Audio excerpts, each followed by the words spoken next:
Хорошо. Все начало запускаться. Магия происходит. Да. Сейчас, как обычно, чуть-чуть подождем, пока придут люди. Приветствую всех тех, кто уже к нам присоединился, и всех тех, кто смотрит это в записи. Привет всем. Так, сейчас мы проверим, что все хорошо, чтобы убедиться, что с технической точки зрения все в порядке. Но я вижу, что люди уже начали приходить, что люди уже нас видят. И, друзья, сегодня хочу с вами поговорить, пообщаться, потому что почти год прошел с тех пор, как мы с вами общались вживую. Прошлый стрим или лайв-шоу, не знаю, обычно мы говорим стрим. Прошлый стрим был практически год назад, в декабре, а сейчас ноябрь. То есть офигеть, просто офигеть. Я очень рад всех вас видеть, всех вас читать. Привет, Дэвид, Сабхан, Олова, привет, Иоаннис, привет, Сар, привет, Next Stop, привет, Хайди, привет. Живи долго и процветай, и обязательно буду стараться, друзья. Вот. Буду жить долго, поэтому я сегодня пью квас. Вот, не знаю, любите ли вы квас, но я сегодня пью квас, вкусный квас, его можно купить в Аргентине. И сегодня мы говорим про этот канал, про вас и про меня. Кстати, напишите, хорошо ли меня слышно, пожалуйста, и видно, на всякий случай, чтобы я знал, чтобы понимать, хорошо ли меня слышно, видно и так далее.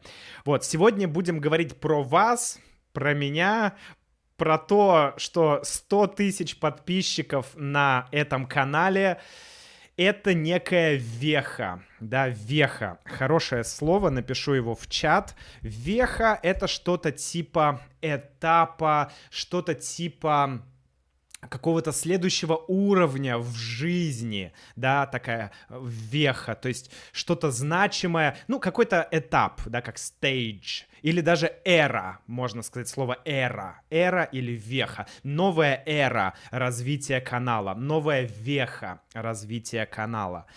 Вот, такое не очень... такое слово, которое, может быть, можно часто услышать, но тем не менее. Так, сейчас я одну секундочку, друзья, посмотрю на какую-то ошибку, которую мне выдает Google, вернее YouTube. Что-то тут надо, может быть, изменить в настройках. Так, 4 seconds or less. Currently keyframes are not being sent. Бла-бла-бла. Ладно, если вы меня видите нормально, если все хорошо, то я думаю, что не нужно ничего трогать, не нужно ничего менять, потому что, знаете, есть такая поговорка: если работает, не трогай. Пусть оно дальше работает. Как только ты начинаешь думать, сейчас я что-то сделаю, чтобы улучшить работу машины, компьютера, сайта, любого технического устройства, все ломается. Поэтому, да, сегодня я вообще планировал, что я подготовлюсь к этому стриму, что у меня будет план. Я напишу себе что-то, о чем я буду говорить и так далее. Но почти 2 часа я боролся с техникой. Почему... Господи. Что-то попало в рот. Нужен квас. 2 часа я боролся, я сражался, чтобы запустить стрим, чтобы все работало корректно, без проблем. Вот, и да, поэтому, к сожалению, сегодня у нас будет абсолютно спонтан. А может быть и к счастью. К сожалению или к счастью. Давайте посмотрим. Посмотрим, что получится. Окей. Если вы меня видите и слышите хорошо, это прекрасно. Давайте я сейчас почитаю, что вы пишете в чате, и потом мы с вами поговорим.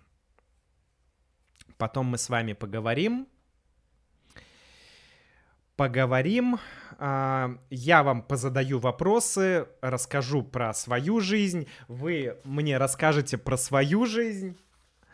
Вот, но давайте чуть-чуть почитаю ваших комментариев. Так, что пишут люди? Пишут: привет, привет, привет, привет, Макс, поздравляю, привет из Бразилии, из Лондона, из Чехии, из Будапешта, откуда еще? Из Японии, из Венгрии, из Бангладеша, из Чехии. О, Йоаннис пишет: я помню, как мы встретились в Санкт-Петербурге и обедали в китайском ресторане. Я тоже помню, Йоаннис, я помню. Мы потом еще гуляли по городу. Вот, с удовольствием встречусь с тобой еще раз. Спасибо за целых 3 кофе, которые ты мне сейчас подарил. В Аргентине 10 евро — это 3 кофе. Между прочим, 3 чашки вкусного кофе. Спасибо, друг. Привет из Ташкента. И, по-моему... из Греции, из Австрии, из Турции, из Шанхая. Вот, друзья. Да, люди пишут и поздравляют с достижением в 100 тысяч подписчиков. Германия, Египет, Италия. Очень много знакомых имен, кого я знаю, с кем мы переписываемся на YouTube или в комментариях на сайте. Вот, вообще очень приятно. Вообще, друзья, я хочу в самом немножко сентиментальности, потому что, правда, вот 100 тысяч подписчиков, да, 100 тысяч, если подумать головой, это огромный стадион, стадион, где вы смотрите футбол, огромный стадион. Больше, чем Лужники в Москве. Не уверен, Лужники, примерно как Лужники в Москве. Целый стадион. Это невероятно. Это невероятно. И первое, что я хочу сделать, я хочу вас всех искренне, от всей моей души, от всего моего сердца, где тут лево, где право, хочу вас поблагодарить за то, что вы слушаете подкаст, смотрите видео, комментируйте, пишите комментарии на сайте, пишите комментарии на YouTube. Это очень круто. Я часто получаю письма, где люди пишут, что «Макс, твой контент помог мне выучить русский», и люди пишут на русском. Недавно я получил из Америки даже аудиосообщение, где один американец говорил, да, он записал, как он говорит по-русски. Он 3 года слушает подкаст, смотрит видео, и у него очень неплохой русский. Вау! Это реально меня вдохновляет. Это меня вдохновляет. Вот, друзья, и я хочу вам задать первый вопрос. Да, меня лично вдохновляет, когда я слышу ваши истории. Когда я слышу ваши истории.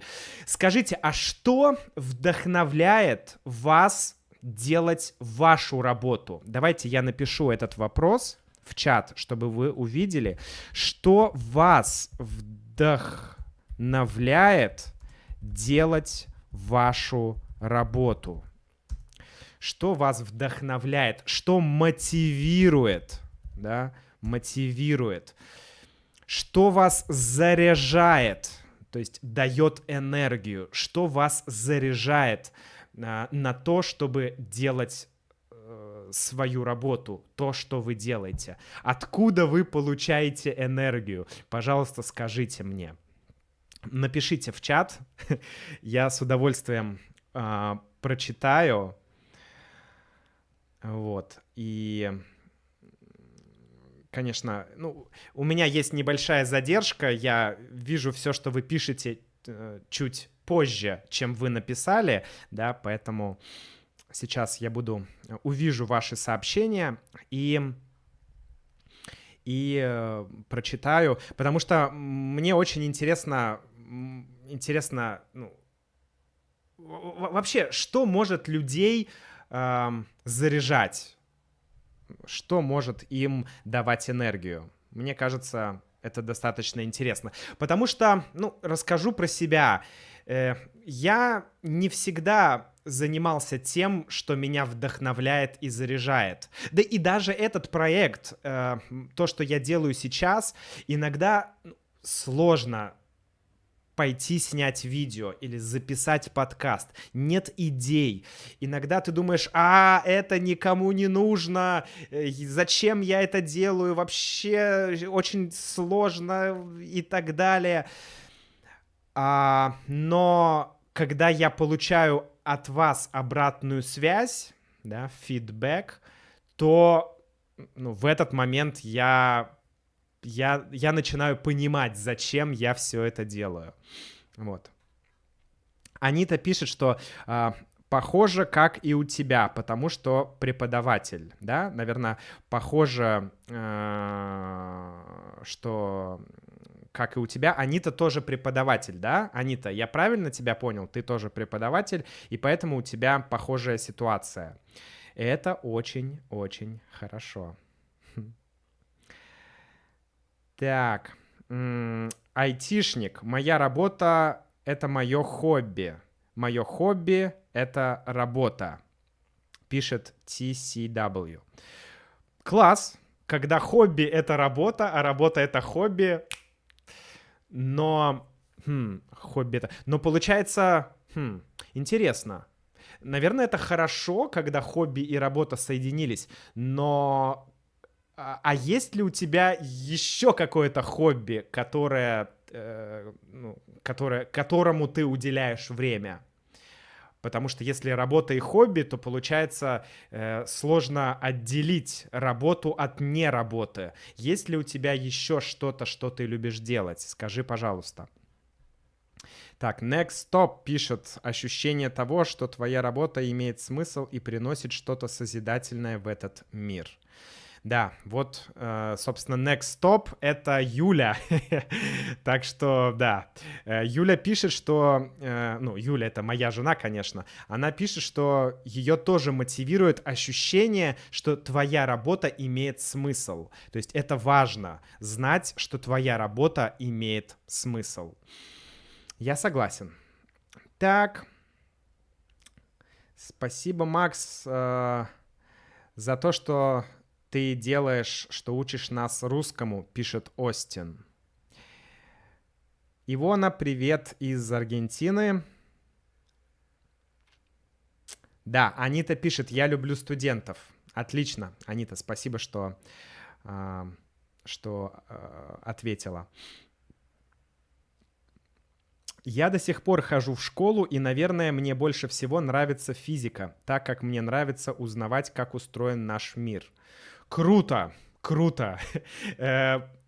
Физика — интересный предмет. У нас не было учителя по физике очень долго, и учителя часто менялись, были разные учителя, и, то есть, то была физика, то не было физики, и, честно говоря, мои знания в физике равны примерно вот нулю. Вот. Очень плохо было в школе с физикой. И вообще, я уже много раз говорил, я очень не любил школу, к сожалению. Вот. Но если кто-то любит физику, школу, я прям очень радуюсь за этого человека, потому что, ну, это классно, если школа приносит удовольствие, хотя бы какие-то предметы, если приносят удовольствие, это уже очень-очень-очень здорово, очень круто. Так, Арис пишет, что хороший вопрос. Моральное удовлетворение, которое вы приносите от работы, является ключевым фактором трудоустройства. Ого как. То есть моральное удовлетворение. Ну да, если ты доволен своей работой, если она тебе нравится, то действительно это мотивирует продолжать работать. Я палеонтолог.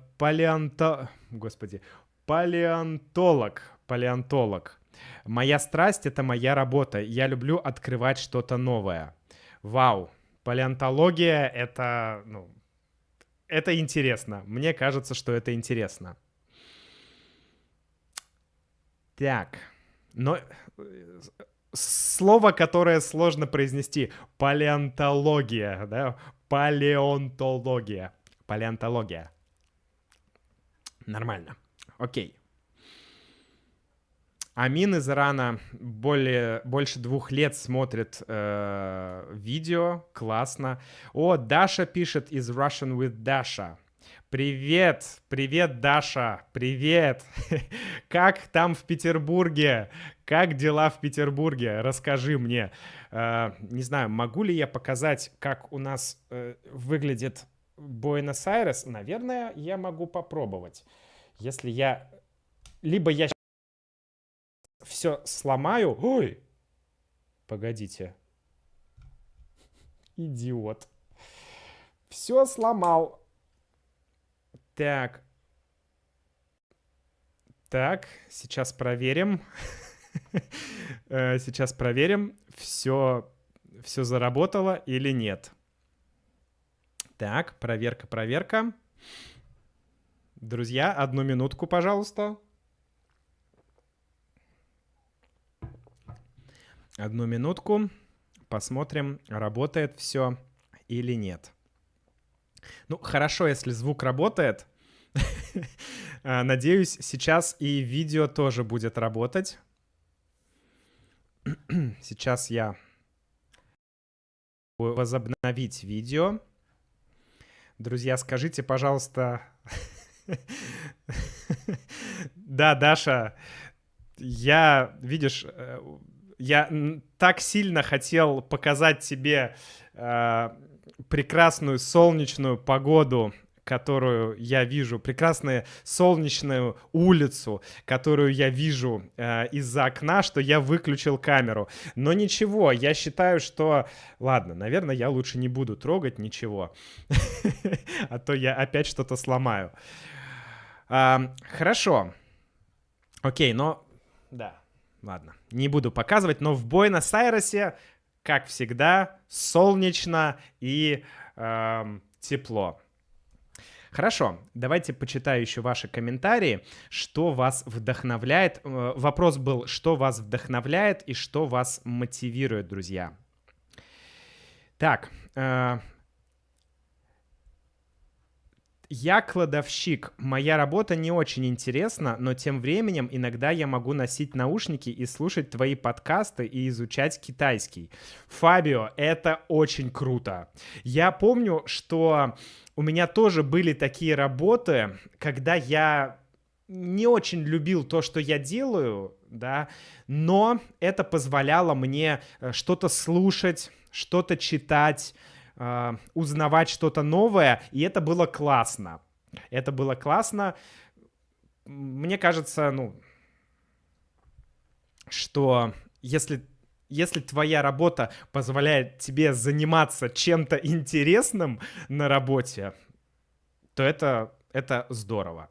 Если тебе не нравится твоя работа, и она тебе не позволяет делать что-то интересное, тогда это проблема. Тогда это проблема.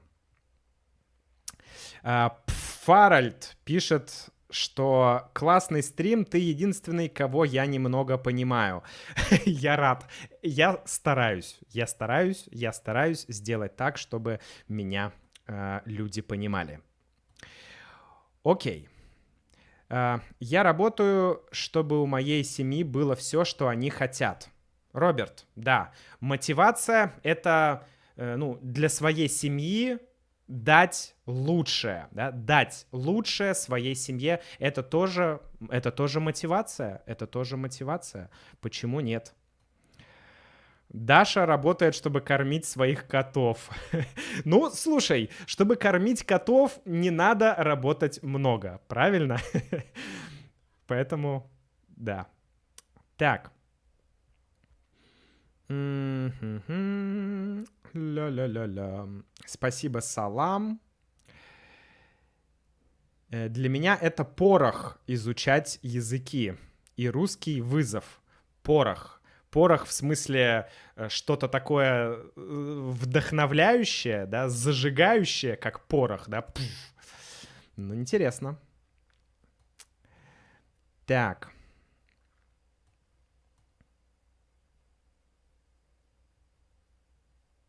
Давайте теперь еще почитаем.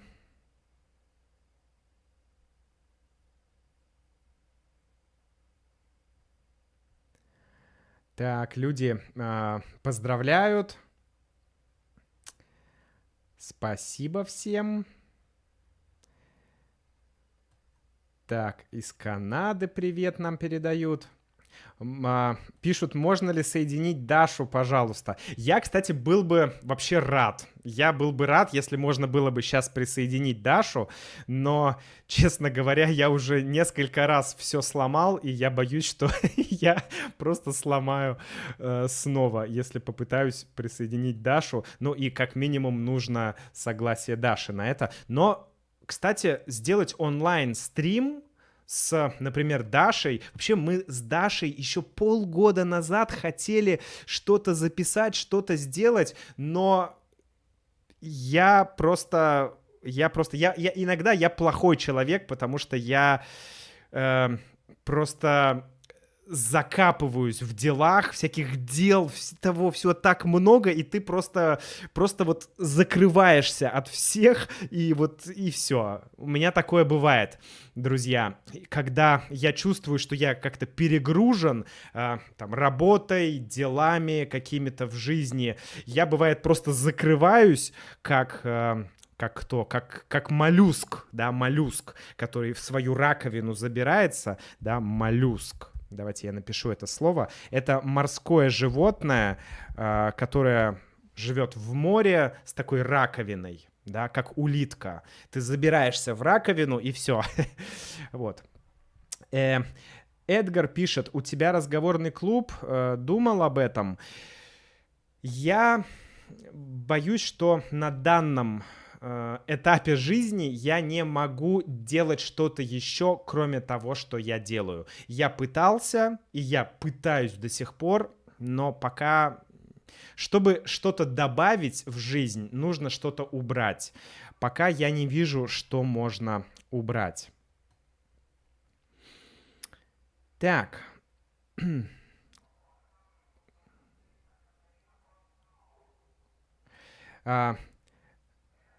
Так, Эмине пишет, я переводчица, не могу зарабатывать достаточно денег, и это не позволяет мне любить свою работу.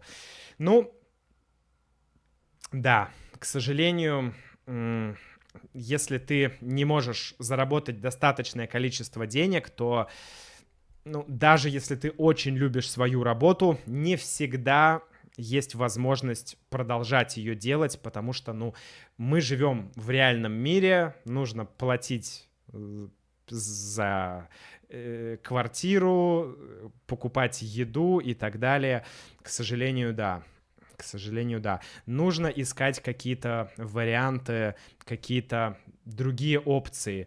Благо сейчас в мире, мне кажется, очень много разных возможностей для людей работать онлайн, делать что-то, не знаю, выучить новый язык, работать на другой рынок, да. Например, многие русские, которые живут здесь, в Аргентине, они работают на российские или на какие-то зарубежные компании. Вот. И это, ну, позволяет тебе даже в Аргентине зарабатывать, ну, достаточные деньги. Вот, то есть, а если ты работаешь на какую-то, например, американскую компанию, да, то твоя зарплата может быть еще выше, то есть всегда есть какие-то опции, и, ну, надо искать, надо искать. Вообще, я считаю, что очень важно, это прозвучит банально, наверное, это прозвучит слишком просто, но мне кажется, это важно. Если что-то тебя не устраивает, например, ты не очень любишь свою работу, или ты получаешь недостаточное количество денег, или просто тебе надоело то, что ты делаешь, очень важно делать что-то, чтобы изменить эту ситуацию. Да, вот как это take action.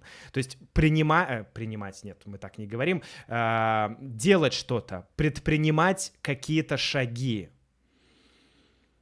пытаться изменить эту ситуацию. Поэтому удачи, желаю удачи, Эмине, и вообще всем, кто хочет каких-то изменений в жизни. Друзья, действуйте, просто действуйте. Как угодно, но главное, делайте. В России мы говорим так: если долго мучиться, что-нибудь получится. Если долго мучиться, что-нибудь получится. Это означает, что если долго пытаться что-то делать, да, если долго пытаться что-то сделать, да, то рано или поздно у тебя будет результат. Рано, поздно или очень поздно, но у тебя будет результат. Поэтому обязательно нужно действовать. Да, простите за игру в капитана очевидность, но это важно. Так, Макс, поздравляю, я Зита из Венгрии, я учусь в Питере и обожаю этот город, но я человек природы и хочу зимой путешествовать по красивым местам. Куда ездить зимой во время сессии? Холод меня не пугает. Зита, лучше напиши мне на email learn@russianwithmax.com. Напиши мне, я тебе тогда отвечу. Сейчас, к сожалению, не могу тебе... Слишком много времени займет мой ответ. Есть очень много мест, куда можно съездить. Так, привет из Мексики, люди пишут. Спасибо большое за видео. Так, спасибо, Даша, за поздравление. Даша побежала на урок. Тяга из России, который живет в Москве. Да, привет, помню. Мы с тобой часто переписывались в комментариях. Так. Мирта пишет: меня вдохновляет, когда мои внуки едят то, что я для них приготовила. Такое случается редко. Блин, что сказать? Вот такие они внуки. Вот, ну, не хотят они есть вкусную еду, но пока, когда они маленькие, а может, они уже не маленькие, не знаю, но мне кажется, эта ситуация меняется с возрастом. В детстве ты можешь не очень любить бабушкину еду, но когда ты становишься старше, ты все больше и больше начинаешь ценить то, что готовит бабушка.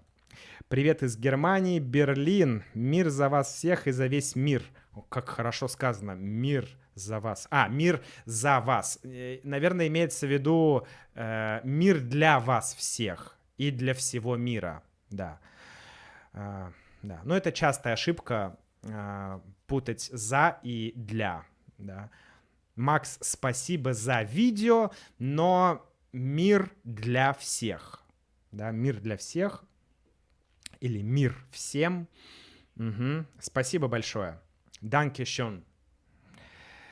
Мне нравятся ваши видео, и они действительно помогают мне научиться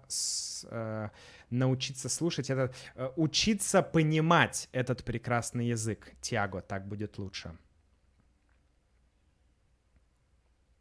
Вы действительно художник русского языка. Вау! Ну, это прям лучший комплимент. Художник русского языка. Звучит очень круто.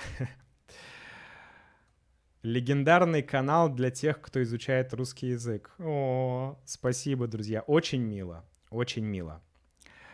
Рокко пишет, я с тобой с 2020-го. Да, спасибо. Что по поводу более advanced Russian, advanced, как это можно, более продвинутых уроков C1, C2.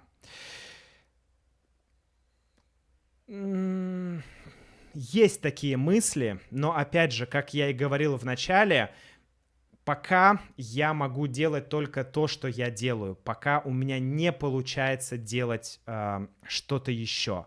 Но ситуация меняется, и я надеюсь, что в будущем какие-то вариации, какие-то новые, ну, скажем так, подпроекты, да, sub-project, так скажем, подпроекты, может быть, будут появляться. Я очень надеюсь, очень надеюсь. Макс, что ты думаешь о русской постпанк музыке? Кино, «Молчат дома». «Молчат дома» не смотрел, и если это фильм. Про русский постпанк, честно говоря, я не знаю, я сейчас не так много слушаю какой-то музыки, вот такой музыки, поэтому если ты мне что-то порекомендуешь, напиши, пожалуйста, лучше на имейл, что за постпанк. Я с удовольствием послушаю, потому что интересно, что вообще есть, и что есть нового для меня. Вот.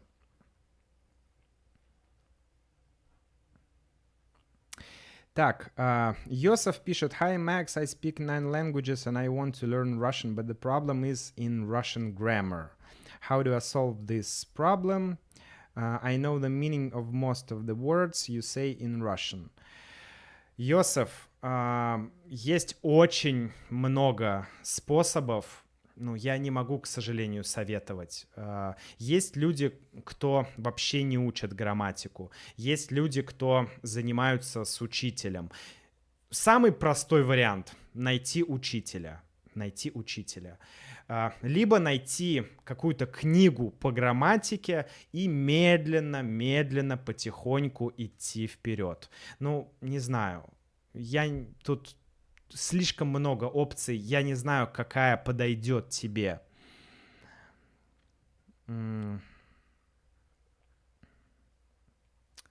Фабио говорит, что мне нравится говорить с иностранцами, хотя бывают грубые люди. Да, хорошо, что есть плюсы, несмотря на какие-то минусы. Да, факт. Окей. Мне очень трудно понимать аудионовости. Как я смогу их понимать? Пишет Angel Eyes. Angel, ну, как сказать? Если трудно понимать аудионовости, значит, надо слушать аудионовости. С помощью искусственного интеллекта можно из аудио сделать транскрипцию и разбираться, читать транскрипцию, разбирать то, что написано, структуры, грамматику, лексику, и вот так вот учиться. Ну, если ты хочешь понимать аудио новости, то нужно работать с аудионовостями. Если ты хочешь научиться говорить, ты должен говорить. Если ты хочешь понимать русские фильмы, да, многие мне говорят: Макс, я понимаю тебя, но я не понимаю русские фильмы. Чтобы понимать русские фильмы, надо работать, не смотреть, а работать с русскими фильмами. Чтобы понимать аудионовости, да, нужно работать с аудионовостями. Все. Нет какого-то секрета или, да, shortcut, как называется, как говорится. Нет. Лазар пишет: поздрави из Сербии. Спасибо. Хвала пуну, Лазар. Так. Олова пишет: Макс, твой канал просто сокровище для тех, кто любит русский язык. Никогда не думал, что когда-либо найду такой канал, лазя по нету. Олова, спасибо тебе большое. Очень рад это слышать.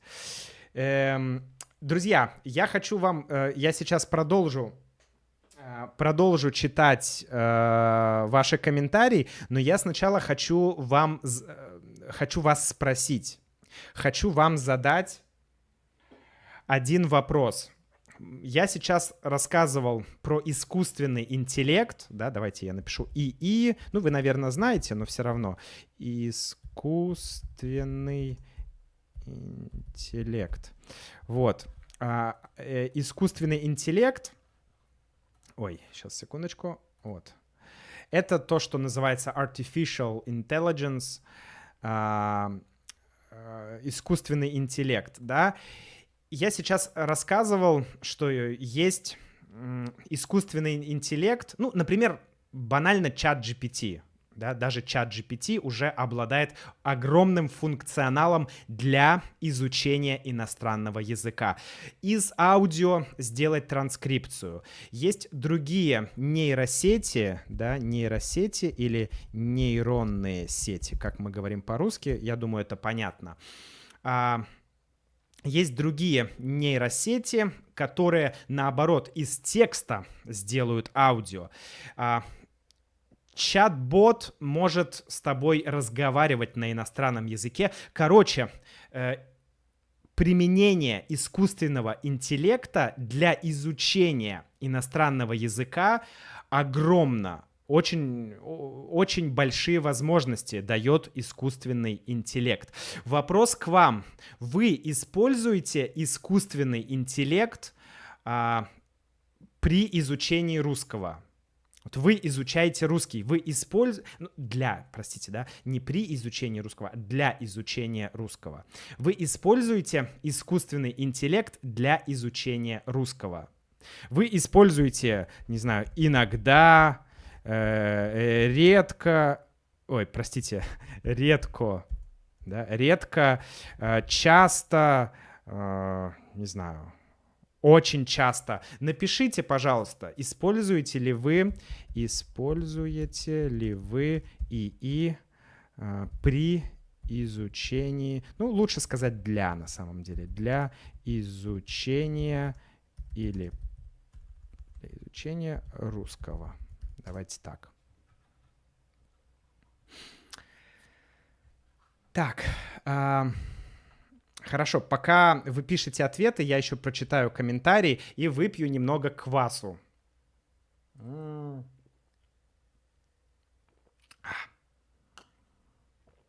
Русский квас.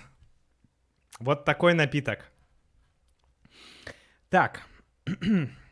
Лодж пишет: Макс, а ты думаешь, что Сабрина выучит русский язык? Это будет сложная задача. А в чем проблема? Я говорю по-русски, Юля говорит по-русски, ну, Сабрина 100% будет говорить по-русски. Тут, ну, я не вижу здесь никаких препятствий. Она 100% будет говорить по-русски. На каком еще она будет говорить языке, я не знаю. Потому что мы еще пока не определились, да, где мы вообще будем жить и что мы будем делать дальше. Мы сейчас пытаемся как-то думать в эту сторону, да, то есть решать, находить информацию и так далее. Но пока еще мы не знаем. Я думаю, что в 2025 году мы, скорее всего, не точно, но скорее всего, уже определимся с тем местом, где мы будем жить. Вот, пока мы смотрим разные варианты, думаем и так далее. Окей. Омега пишет, что я постоянно слушаю ваш подкаст, когда еду на машине, уже 1,5 года, наверное. Самый полезный русский подкаст. Спасибо вам огромное из Германии. Пожалуйста, очень приятно это слышать.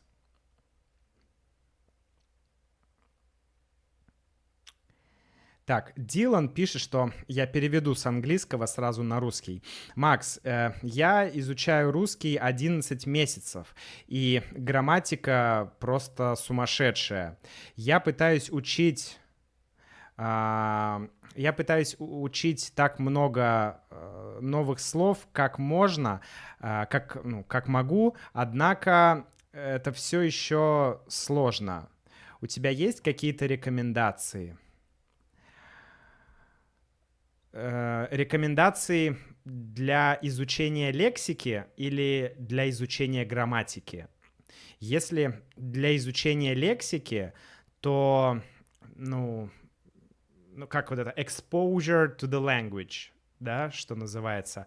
То есть слушать, читать, смотреть. Можешь смотреть мои видео. Рекомендую слушать мой подкаст, читать транскрипции. И у меня есть membership программа. Если присоединиться к ней, то там есть еще слова и перевод. Новые слова из подкаста, перевод на английский язык и объяснение на русском языке. Очень полезно. Больше слушать, больше смотреть, работать с транскрипциями. Не знаю, тут нет какой-то магии, мне кажется. Кому-то нравится Duolingo, кому-то не нравится. Сложно сказать, Дилан. Я всегда, рекомендую контекст. Изучать язык в контексте. То есть подкасты, видео и так далее. Так. Анита дает совет для тех, кто хочет научиться понимать русскую грамматику. Анита говорит, что guys, you need to understand the grammar of your own language first. То есть сначала вам нужно научиться понимать грамматику вашего родного языка, и тогда вам будет легче понять грамматику иностранного языка. Может быть, кстати, может быть. Окей. Анита пишет, я общаюсь с чатом GPT, я общалась с чатом GPT вчера на русском. Круто.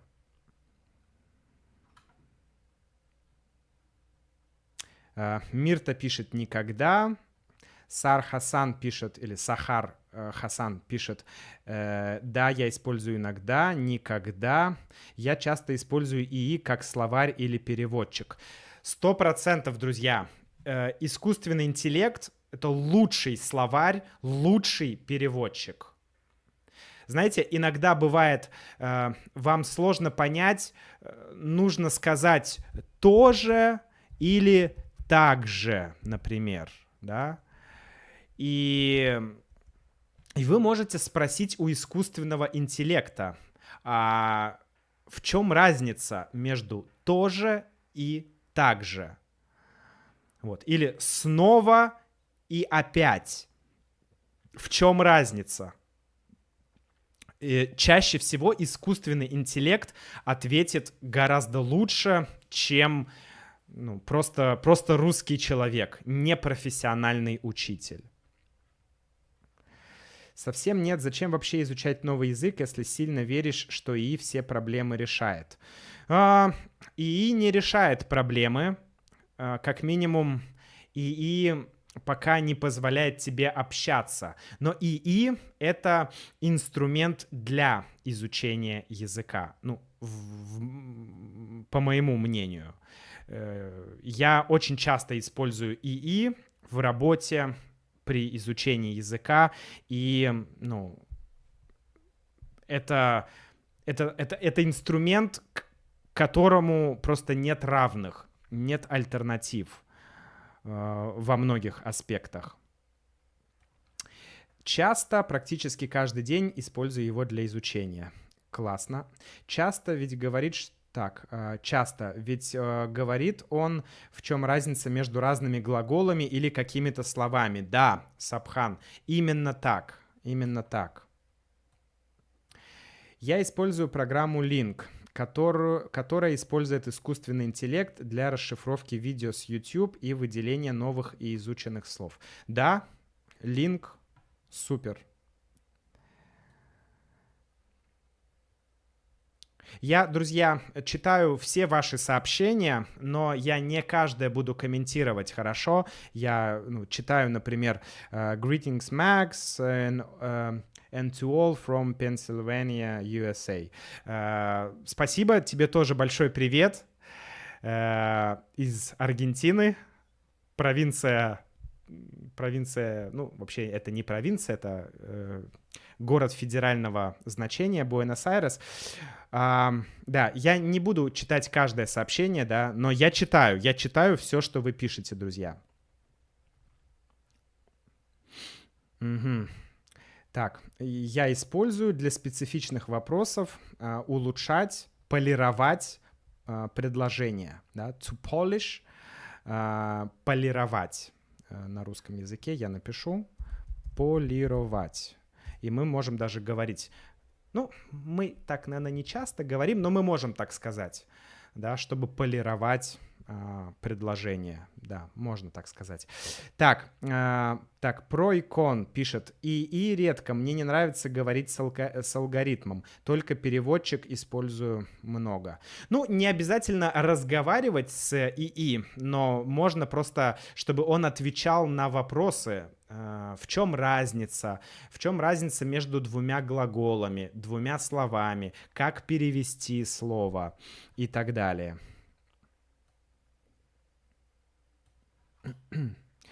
Том пишет, удалось ли тебе, Макс, найти какие-нибудь грибы, где ты гуляешь в Аргентине? Или погода слишком жаркая и сухая?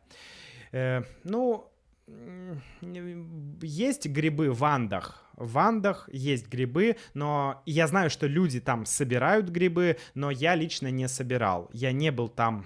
Я не жил там так долго, и я был там не в том сезоне, когда можно собирать грибы. Так, Лазар пишет, да, я использую ИИ при изучении любого языка. Марио пишет, вы говорите по-испански. Ну, что значит вы говорите по-испански? У меня есть определенный уровень испанского. Не такой большой, как хотелось бы, но есть. И, я в Аргентине использую, конечно, только испанский язык. Тут нет других опций. Ну и русский, конечно. Русский и испанский. Поэтому, я, конечно, говорю на каком-то уровне, но я всегда не знаю, что отвечать на этот вопрос. Макс, ты говоришь по-испански? Макс, ты говоришь по-английски? Как? На каком-то уровне говорю, на каком-то уровне. Конечно, мой английский гораздо лучше, чем мой испанский. Но я могу и по-сербски немножко поговорить. Я жил в Сербии, могу немного говорить на сербском, но совсем чуть-чуть. Но значит ли это, что я могу ответить «да» на этот вопрос? Не думаю. Окей, это философия. Так, Имер пишет.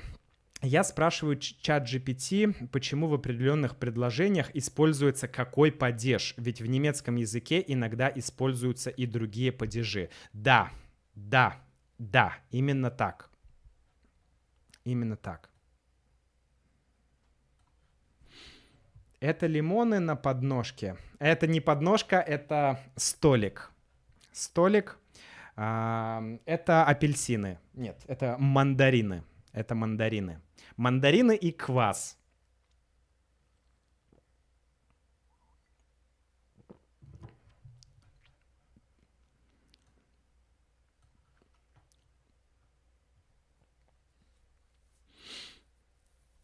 Да, вот хорошие советы дают наши слушатели для развития, для обогащения словарного запаса, да, давайте напишу, для обогащения словарного запаса. Да, то есть to enrich your vocabulary. Для обогащения. Обогатить, сделать богаче. Для обогащения словарного запаса, вот пишет Чанси 63, читать, читать и продолжать читать. И обращать внимание на то, как используется грамматика и как она влияет на слова. Вот совет. Смотрите, интересный факт. Очень многие люди, очень многие из вас пишут, что многие пишут, что я использую искусственный интеллект, а кто-то пишет, я не использую искусственный интеллект, потому что я предпочитаю общаться с реальными людьми. Но мне кажется, что использование искусственного интеллекта, оно не мешает общению с людьми. То есть это другое. Ты общаешься с людьми на iTalk или в реальной жизни, у тебя есть реальный учитель, окей, нет проблем. Но искусственный интеллект может использоваться как бы дополнительно. Например, я хочу узнать, в чем разница между, не знаю, прибегать и забегать. Два глагола, да, разная приставка. Прибегать, забегать. И если я спрошу своего учителя, то когда он мне ответит? Может вечером, может завтра, может через 2 недели. А если я спрошу, например, чат GPT, то я получу ответ мгновенно, быстро. Вот. Ну и плюс чат GPT может объяснять грамматику, объяснять лексику. И мне кажется, часто он объясняет лучше, чем учитель. Ну, зависит от компетенции учителя, конечно.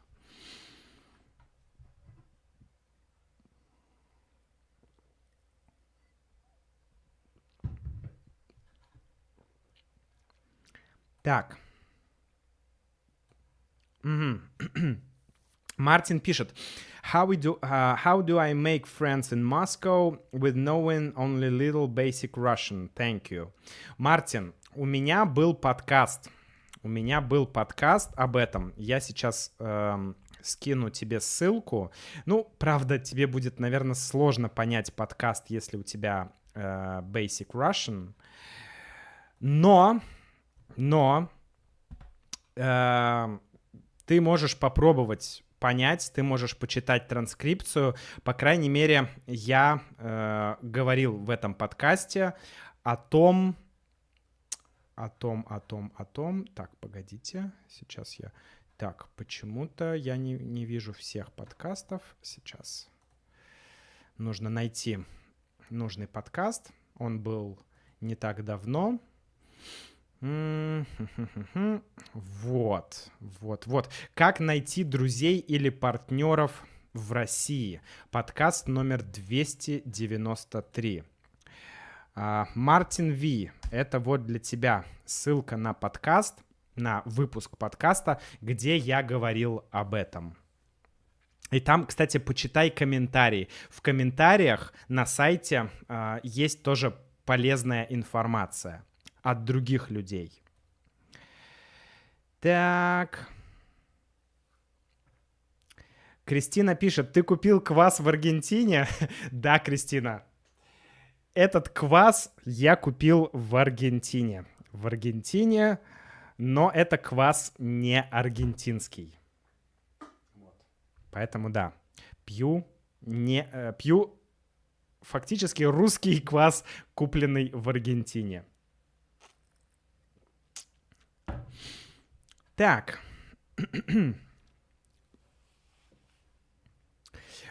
Луч пишет, спрашивает, а ты все еще учишь китайский язык? Нет, конечно, нет. Для меня вообще я не могу представить, как можно учить 2 иностранных языка, работать, вести активную какую-то жизнь. И если у тебя есть ребенок, ну, я не знаю. Наверное, есть люди, которые могут работать, жить в другой стране, у которых есть дети и которые могут учить несколько языков. Я не могу представить, как можно это делать. Ну, то есть, не знаю, я не могу. Ну, может быть, когда Сабрина станет постарше, будет больше времени, но я не вижу в этом смысла на данный момент. Я живу в Аргентине, здесь испанский, я учу испанский, но, правда, сейчас по ряду причин у меня, сказать, затишье небольшое. Вот. Но, тем не менее, все равно, как бы, в общем, я нахожусь в процессе изучения испанского, конечно же. Вот. Спасибо за французские субтитры. Так.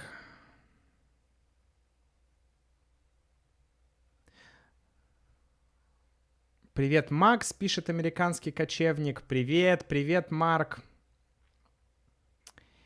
Так, давайте я сейчас прочитаю все комментарии.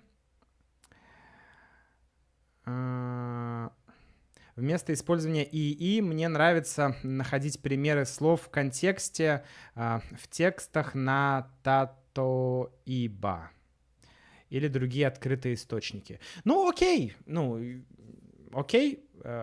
как, то есть никаких проблем. Если это удобно, если это, работает, вообще супер. Будет ли еще коллаб с Ярославой? Миша пишет. Миша, привет. Я думаю, что обязательно. Обязательно. Так. Привет из Монако. Мирта пишет, я только что попробовала чат GPT. Вау. Мирта, вот об этом я и говорю. Нужно пробовать, нужно играть, как бы play around, играть с чатом GPT, пробовать так, пробовать сяк, по-разному. Потому что возможности реально огромные. И мне вообще кажется, что это необходимость. Это необходимость использовать искусственный интеллект. Может быть, со мной многие люди не согласятся, но я хочу даже выписать этот тезис, что если... Давайте я сначала сформулирую у себя в голове. Если ты хочешь быть в контексте, в современном контексте, если ты хочешь быть... Если ты хочешь... как сказать? Если ты хочешь быть... Сложно сформулировать. Знаете, есть такой термин «моральное устаревание». Моральное устаревание. Это когда у тебя есть телефон, и он, вроде телефон, можно его использовать, но он использует слишком старые технологии, он работает медленно и так далее, и так далее, и так далее, и ты не получаешь всей пользы современных технологий. Так вот, мне кажется, что важно использовать современные технологии, потому что это дает тебе преимущество, это дает тебе конкурентное преимущество. Если ты используешь современные технологии, ты как бы находишься в режиме live, да, как вот в YouTube. Ты можешь смотреть в режиме реального времени видео, а можешь смотреть на 10 минут раньше. Да, и если ты хочешь быть в режиме live, то есть как бы вот сейчас, чтобы быть конкурентоспособным, да, сейчас дайте напишу, конкурентоспособным, очень длинное слово, да, быть конкурентоспособным. То есть для этого, мне кажется, обязательно нужно учиться использовать искусственный интеллект, потому что это будущее. Ну, это реально будущее. Это будущее. И в плане работы, и в плане учебы, в плане изучения языка. Мне кажется, знаете, хороший такой тезис: искусственный интеллект не заменит людей. Он заменит тех людей, кто не хочет использовать искусственный интеллект. Я повторю еще раз. Искусственный интеллект не заменит людей. Он заменит только тех людей, кто не хочет использовать искусственный интеллект. Напишите, согласны ли вы со мной. Может быть, у вас другая точка зрения. Это моя точка зрения. Я не хочу вам ее навязывать, да, to impose, навязывать что-то. Я не хочу. Но это моя точка зрения, это мое убеждение. Окей.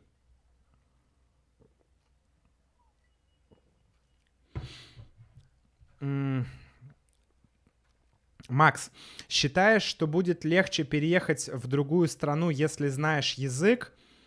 Ну, определенно. При переезде в другую страну, если ты знаешь язык, это большое, огромное преимущество. Огромное преимущество. Так, значит, может быть, я могу использовать и по другому поводу, не для изучения языка, а чтобы пожизненно пригодился. Что это значит? Ну, я думаю, что идея такая, что, конечно, искусственный интеллект можно использовать не только для изучения языка, но и для своей профессиональной деятельности. Ну, я для своей деятельности использую активно искусственный интеллект, могу сказать. Могу сказать, что ChatGPT очень полезен. Это замечательно, но не могу поверить, это так интересно. Это точно будущее, как Макс скажет. Ну, это мое мнение, но мне кажется, что эти технологии, они сейчас... нейронные сети, да, из чего состоит сейчас искусственный интеллект, это нейронные сети. И нейронные сети сейчас используются в огромном количестве разных технологий. Вот. И я уверен, что эти технологии будут только развиваться. Как компьютеры. Когда появились компьютеры, ну, многие люди думали, компьютер, что это такое? Или интернет. Интернет, что это такое? Там 3 компьютера соединяют американские университеты. Ну, что это? Зачем это? Ну, окей. А сейчас интернет соединяет не только 3 университета в США, но и весь мир. Вот мне кажется, искусственный интеллект — это такая же технология, которая будет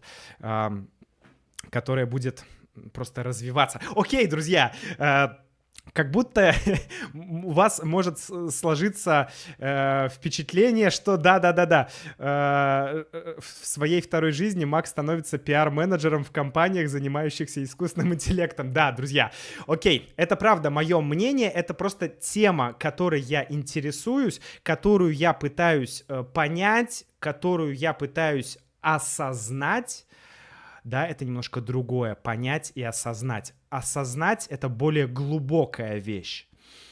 Понять, осознать, научиться использовать и так далее. Да? Поэтому мы всегда говорим о том, что нас интересует. Да?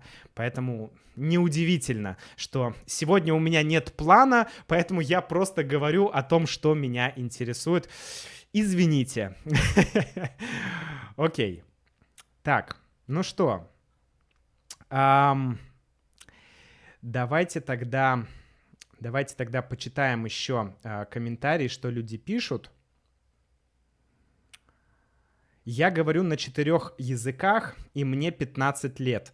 Я каждый день прошу ChatGPT дать мне советы по улучшению моего словарного запаса. Супер! 4 языка, 15 лет. Я в 15 лет знал 0,5 языка. 0,5. Давайте я запишу даже это. Ну, вообще 0, наверное, не знаю. Ну, мы говорим 0, напишу 0. 0,5. 0,5 языка, то есть половину. Половину языка, половину русского языка, и все. То есть я мог говорить по-русски, но не очень хорошо. А тут 4 языка. Вау. Дилан пишет, когда будет еще одно видео про каякинг. They are the best. Спасибо, Дилан. Не знаю. Я пробовал в Неокене, когда мы жили в Патагонии, в Неокене, я пробовал, я хотел совершить путешествие на каякинге, но у меня не получилось. Ну, по ряду личных, семейных обстоятельств я не смог. Поэтому не знаю, честно. Очень хочу, очень безумно хочу. Вот каяк, не знаю, неделя и дикая природа. Вот, пожалуйста, пожалуйста, каяк, неделя и дикая природа. Вот это то, что мне нужно. Лучше 2 недели. 2 недели каяк и природа. Лучше природа где-то в России, в Швеции или в Канаде. Вот где-то там. Такая северная природа. Ладно. Окей. Немножко еще квасу.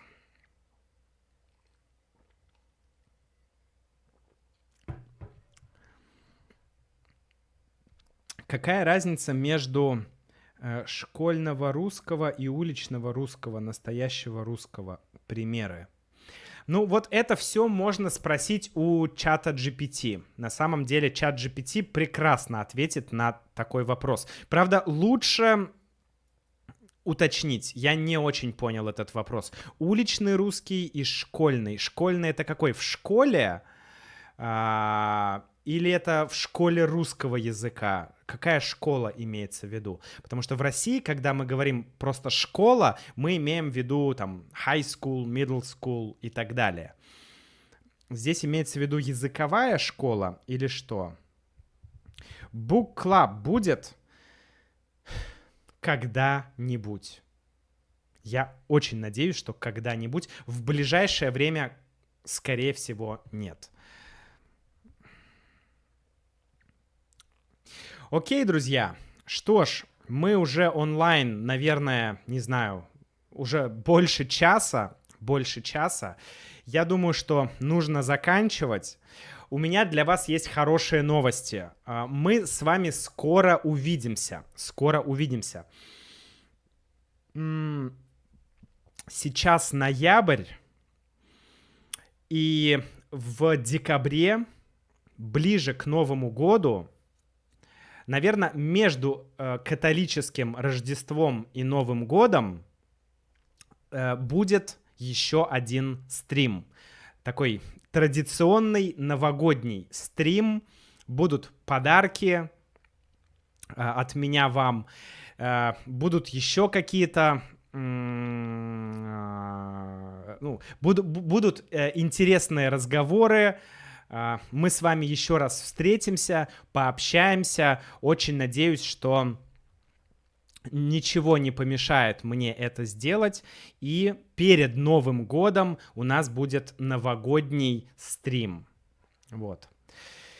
Так что, друзья, я с вами, наверное, прощаюсь. Давайте, если у вас есть еще какие-то вопросы. Спасибо большое, Том. Спасибо огромное. Я сейчас, пока допиваю свой квас, еще почитаю ваши вопросы, и потом мы с вами закончим.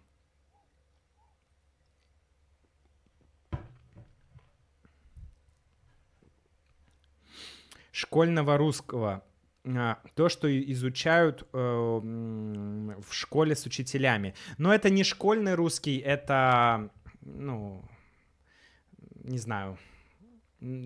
Я бы не назвал это школьным русским. Я бы, наверное, назвал это...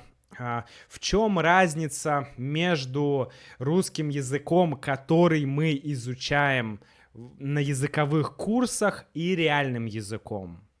То есть язык, который мы изучаем на курсах, и реальным русским языком. В чем разница? На самом деле разницы нет. Это просто разные части русского языка.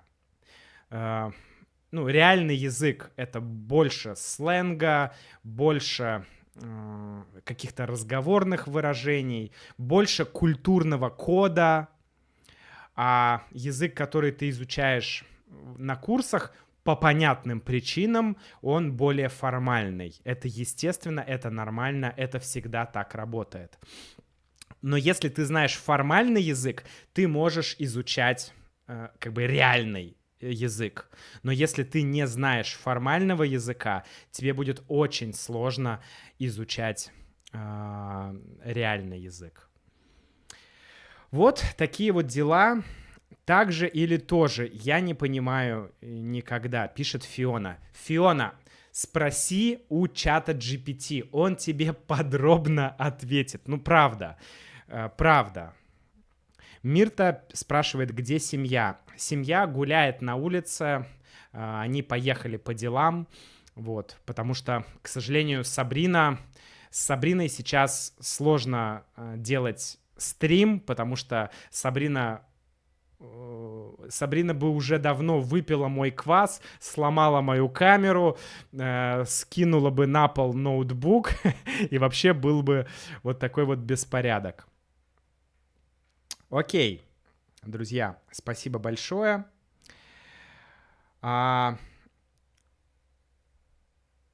Спасибо большое еще раз.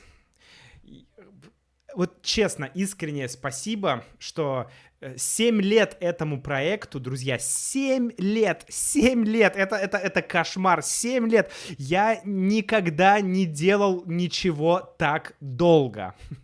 Это первый мой опыт так долго что-то делать.